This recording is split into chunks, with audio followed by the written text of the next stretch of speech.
Bert Hellinger chama isso ele chama de fluxo do amor e ele chama de ordens do amor. Ordens do amor são leis naturais que estão presentes no sistema, em qualquer sistema, e sem seguir essas leis, estes sistemas, eles não fluem na energia do amor, da troca, da energia do fluxo da vida. Quando ele chama fluxo do amor, ele está falando do fluxo da vida. Ele não está falando de amor romântico, de amor do jeito que a gente, emocional, não isso. Ele está trazendo uma reflexão sobre a vida fluindo, o fluxo. E nós percebemos isso muito quando não flui, como bloqueios, como sensação de que a vida não anda. E na constelação o nome disso são os emaranhados, a gente fica no meio de barreiras, de repetições, de padrões de repetição. Então, voltando ao Bert Hellinger, ele fala do fluxo do amor e das ordens do amor. Ordens do amor significa que tem uma ordenação, que as coisas precisam estarem ordenadas, tem regras, essas regras não são regras naturais, não são regras colocadas por ele, são regras que ele observou em todos os sistemas. Então, numa família, numa empresa, num grupo, numa sociedade. Então, todos os sistemas, eles têm fatores de auto-organização. E dentro desta auto-organização tem regras, tem ordens. Hoje eu vou falar de uma outra ordem, que é a ordem do pertencimento. Ela é a primeira necessidade nossa, fundamental, quando nós nascemos e somos crianças, é a sensação de que a gente pertence a algum lugar, pertencemos. E quando a pessoa sente não pertencente, ela tem uma sensação de vazio, de falta de lugar, de uma sensação de ser estrangeiro, de uma sensação de que não se encaixa, e essa sensação é horrível, porque é como se você não encontrasse as suas referências, não encontrasse a sua turma. É como o patinho feio lá daquele conto, que ele está lá no meio de um galinheiro que não corresponde, e aí ele precisa sempre ir em busca da sua turma. Muitas vezes, independente de você ter essa sensação de pertencimento lá da infância, nós precisamos realmente encontrar na nossa turma aquelas pessoas que nos correspondem. Mas eu estou falando da ordem de Bert Hellinger, eles vão entrar ali, depois a gente vai para outras derivações dessa compreensão. Então, na ordem do pertencimento, ela diz o seguinte, que tudo o que está no sistema, que nasceu no sistema, que se apresenta ao sistema, ele tem direito de ser acolhido e visto. Então, entendendo o que significa isso, então vamos imaginar uma situação mais do que o Bert Hellinger se refere realmente, de exclusão, por exemplo, de pessoas. Então, uma pessoa, ela não é bem-vinda naquele sistema, ela não é aceita, então ela é excluída porque ela tem determinadas características, porque ela tem determinados comportamentos, então, porque foi rejeitada mesmo. Então, quando nós rejeitamos, quando uma mãe rejeita um filho, quando um pai rejeita um filho, quando um irmão ele é excluído, quando uma tia ela é colocada de escanteio, isso tudo são situações de não pertencimento, de exclusão, quando há uma injustiça em relação a alguma pessoa da família. Então, um recebe mais que o outro, ele é claramente mais beneficiado, tem mais privilégios do que outra pessoa. Então, nós estamos em casos muito graves de não pertencimento. E essas situações de não pertencimento, elas causam muitos problemas ao sistema como um todo, não é só aquela pessoa. Então, os sistemas, eles sempre buscam equilibração. Então, tudo aquilo que você exclui do sistema, ele arrasta o sistema todo naquela direção. Eu me lembro que nas nossas aulas de constelação, essa história do pertencimento era representada por um elástico. Então, nós colocávamos umas pessoas do que faziam parte do sistema dentro deste elástico grande, um elástico bem grandão assim, fazendo fechando todo mundo dentro de um grupo. Então, todo mundo estava ali fechado por um elástico amarrado. E aí, você exclui uma pessoa, leva a pessoa para lá. Ela, como ela faz parte do sistema, ela não pode sair do elástico. Então, o que ela faz? Então, ela está aqui, todo mundo fechadinho no elástico, e você puxa esse para fora, aqui, ó, puxa um deles aqui para fora, mas tem um elástico aqui. O que acontece? Todo o sistema é puxado também na direção daqui. Então, isso, por exemplo, se você exclui alguém porque essa pessoa ela não tem as características que você gosta, ela é não valorizada, o que ela tem, ela é muito espontânea, fala não sei o quê, características diferentes da família, então ela é expulsa, então todo o sistema vai naquela direção. Aquilo vira uma sombra e com tendências muito sérias de que alguém daquele sistema repita aquele comportamento na tentativa de incluir de novo aquele comportamento, aquela situação na nossa vida. Então, isso dentro da constelação fala muito das exclusões de pessoas. Mas agora vamos trazer isso para um outro olhar, para as exclusões que nós fazemos de coisas nossas. E é disso que eu gostaria de falar. Então, por exemplo, quando você exclui não olha para determinadas situações. Então, você não quer olhar, porque é difícil olhar.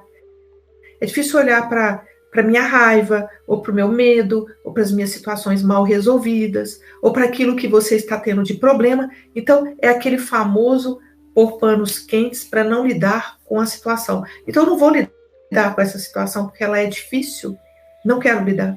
Então, aquela situação, ela se apresenta para você por dificuldades, por medo, por dificuldade mesmo de lidar com aquela dor, com aquela situação.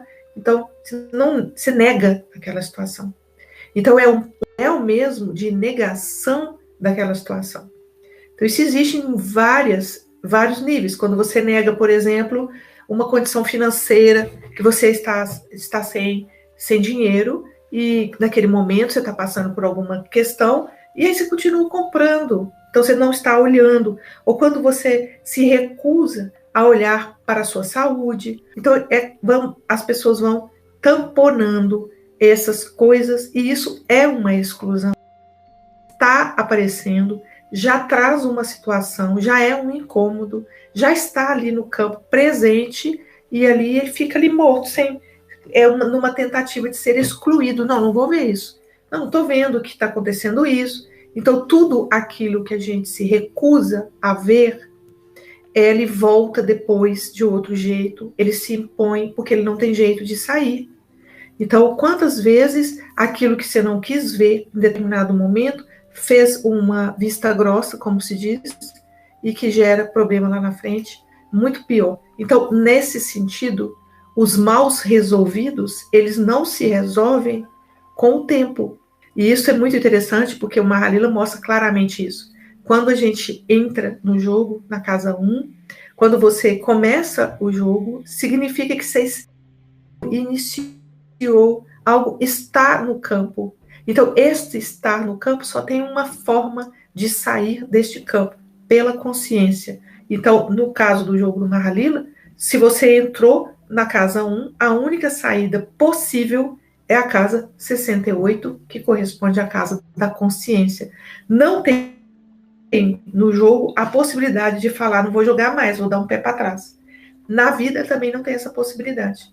Não tem uma possibilidade de uma vez que algo começou, eu dar um pé para trás e falar assim, não vou mais viver isso, não quero mais, porque mesmo que você diga não quero mais, você vai ter que lidar com os sentimentos decorrentes do eu não quero mais.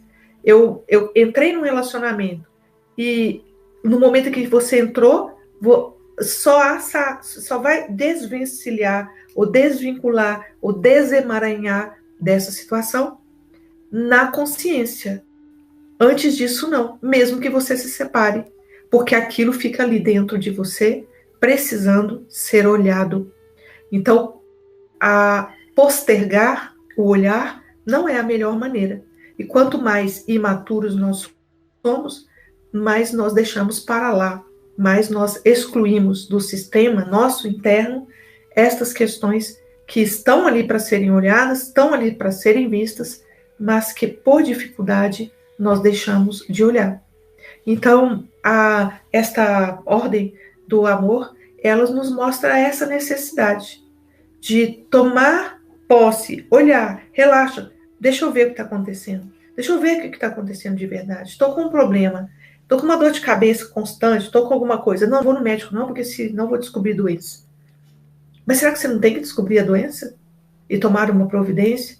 Isto vale para as nossas emoções, para aquilo que você está sentindo, que começa a aparecer aqui um incômodo. Eu falo que o grande problema nosso, o que é a grande matrix onde nós estamos presos, é as nossas conceituações. Então, um sentimento ele começa a aparecer dentro de você. O que é 99,99% das pessoas fazem? Elas falam, não posso sentir isso, está errado. Então, a pessoa não deixa sequer o sentimento que já nasceu, ele apresentar-se para que você olhe para ele e fale, o que isso quer dizer? Por que você está aparecendo aí no meu campo? Então, isso gera uma desorientação, porque as nossas bússolas internas, elas são, elas, em vez de você olhar para a bússola, quando ela aponta uma direção que você não quer, você quebra a bússola. É isso que a gente faz. Então, a bússola, você está navegando aí na vida e baseado numa bússola. E aí, de repente, a bússola, você queria ir para o leste, mas você está indo para o oeste. Aí a bússola está mostrando que você está indo para o oeste. E aí você olha para a bússola, em vez de corrigir o seu percurso, você quebra a bússola. Porque ela está te mostrando alguma coisa que você não está gostando de ver. Então, os nossos sentimentos, as nossas emoções, elas têm função. Elas têm função como luzes no painel do carro que apontam alguma coisa. Mas o que nossa conceituação faz? Como a gente tem um catálogo de coisas boas e coisas ruins e a gente tem que ticar todo dia, que essa nossa matrix é essa, né? O pensamento ordenando como se ele fosse o senhor da verdade, mas o pensamento é construído nas suas crenças e tudo mais. Então, não posso pensar isso, não. Estou com raiva. Nossa, eu não posso estar com raiva. Você nem para sentir. Peraí, eu estou com raiva. Por que estou com raiva? O que me aconteceu? Feche os olhos. Em vez de aumentar a raiva ou diminuí-la, simplesmente olhe para ela. Perceba, tome posse. Hoje eu estou com raiva. Não sei porque ainda não, mas estou. Ou estou muito irritada. Por que eu estou irritada? Aconteceu alguma coisa? São perguntas honestas, sinceras, que precisam ser feitas para nós mesmos, em vez de romper, cortar imediatamente, sem nem perceber direito o que está acontecendo. E aí, como nós cortamos, e cortamos mesmo, temos essa análise, né, sobre tudo que nós sentimos, essa conceituação, então nós ficamos neste emaranhado, porque a gente não deixa nada fluir naturalmente. Nada flui naturalmente. Nós precisamos resgatar a vida natural. A vida natural não é nem a vida simples, é a vida natural, onde as coisas funcionam naturalmente, o seu sistema, ele funciona naturalmente.